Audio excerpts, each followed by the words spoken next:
So hello everyone and welcome back to my channel movie dissection. तो आज मैं कल यानी कि 23 अगस्त को थिएटर्स में रिलीज हुई ज़ोई क्रेविट्स डायरेक्टेड, चैनिंग टेटम, नाओमी एकी, एड्रिया अरहोना, क्रिश्चियन स्लेटर और भी कई सारे एक्टर्स की starrer crime mystery thriller English film blink twice के बारे में बात करने वाला हूँ। तो सबसे पहले तो ब्लिंक ट्वाइस के बारे में अगर आपको थोड़ा सा समझाऊं तो एक रीसेंट एग्जाम्पल के थ्रू बताता हूँ। तो अभी हाल ही में पीछे अंबानी साहब के बेटे अनंत अंबानी के प्री वेडिंग फंक्शन से एक क्रूज पर चल रहे थे, जिसके बारे में तो आपको पता ही होगा। पर अब मान लो कि उस क्रूज ट्रिप को लेकर अंबानी साहब के अपने कुछ अलग ही सिनिस्टर प्लान्स रहे होते और उस क्रूज पर उनके सारे गेस्ट फंस जाते और एक अच्छा खासा जॉली सा इवेंट एक नाइटमेयर में बदल जाता, तो क्या होता?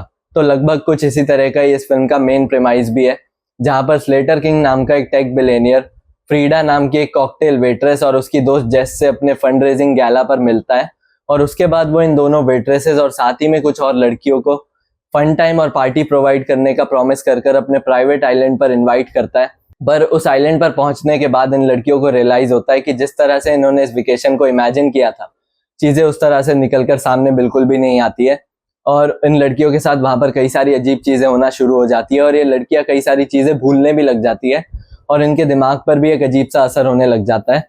और इस जेंटलमैनली से अपीयरेंस वाले स्लेटर किंग के इरादे भी बिल्कुल जेंटलमैनली नजर नहीं आते हैं।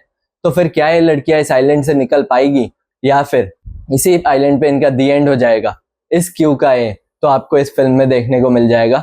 एंड नाउ बात रही कि फिल्म कैसी है, तो फिल्म मुझे अच्छी लगी, पर अब ऐसा भी नहीं कि एकदम एक्स्ट्रा ऑर्डिनरी या अमेजिंग सी फिल्म है, पर एक डिसेंट सी वन टाइम वॉच फिल्म तो जरूर है। और इस तरह की एक अजीब आइलैंड, मैंशन, होटल या घर में किसी अजीब फैमिली या लोगों के बीच फंस जाने वाली और भी कई सारी फिल्में हम इससे पहले भी देख चुके हैं। तो इसलिए कॉन्सेप्ट वाइज तो फिल्म आपको ऐसा कुछ खास नया ऑफर नहीं करती और फिल्म देखते हुए कहीं ना कहीं मुझे गेट आउट की भी काफी याद आ रही थी।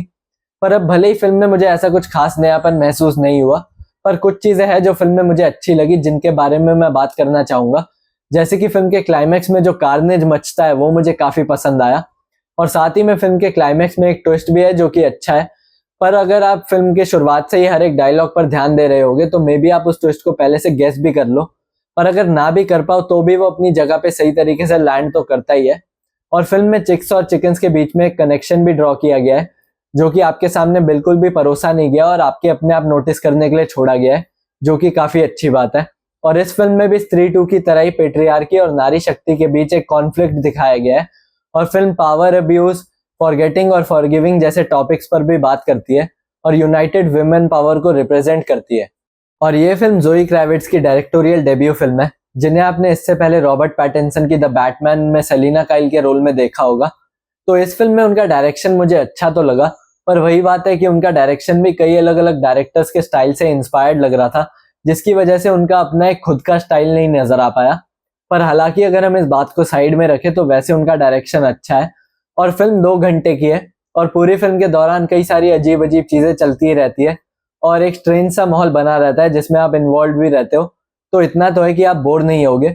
और बात रही एक्टिंग की, तो सभी एक्टर्स ने अच्छा काम किया है, पर स्पेशली मैं मेंशन करना चाहूंगा चैनिंग टेटम का, जिनका काम मुझे काफी पसंद आया। और इससे पहले उन्होंने फोड़ा था डेडपूल के गैम्बिट में और इस फिल्म में भी उन्होंने सिर्फ फोड़ा है और उनका काम मुझे बहुत पसंद आया और खासकर उनके क्लाइमैक्स की परफॉर्मेंस काफी बढ़िया है। And so overall I had a good time watching the film but not great. तो इसलिए मैं आपको थिएटर में जाकर इस फिल्म को देखने की तो ऐसी कोई खास एडवाइस नहीं करूंगा, बट स्टिल अगर आपको इस तरह की स्ट्रेंज मिस्ट्री थ्रिलर्स को देखना पसंद है तो आप एक बार इसको जाकर चेकआउट कर सकते हो, वरना जब OTT पर आएगी तब देख लेना, उसमें भी उतनी कोई दिक्कत की बात नहीं है। और बात रही पेरेंटल गाइडेंस की, तो फिल्म A रेटेड है और 18+ कंटेंट में जितनी भी सारी चीजें आती है वो सारी थोड़े थोड़े अमाउंट्स में इसमें मौजूद है। तो फैमिली के साथ देखना है नहीं देखना ये तो आपकी चॉइस है। और बाकी तो फिर ब्लिंक ट्वाइस का रिव्यू यही एंड करते हैं। और अगर आपको मेरा रिव्यू अच्छा लगा हो तो चैनल को प्लीज सब्सक्राइब करो और वीडियो को लाइक करो, शेयर करो और मेरी थोड़ी सी केयर करो। एंड मिलते हैं नेक्स्ट वीडियो में और तब तक के लिए आरिविदेरची दोस्तों।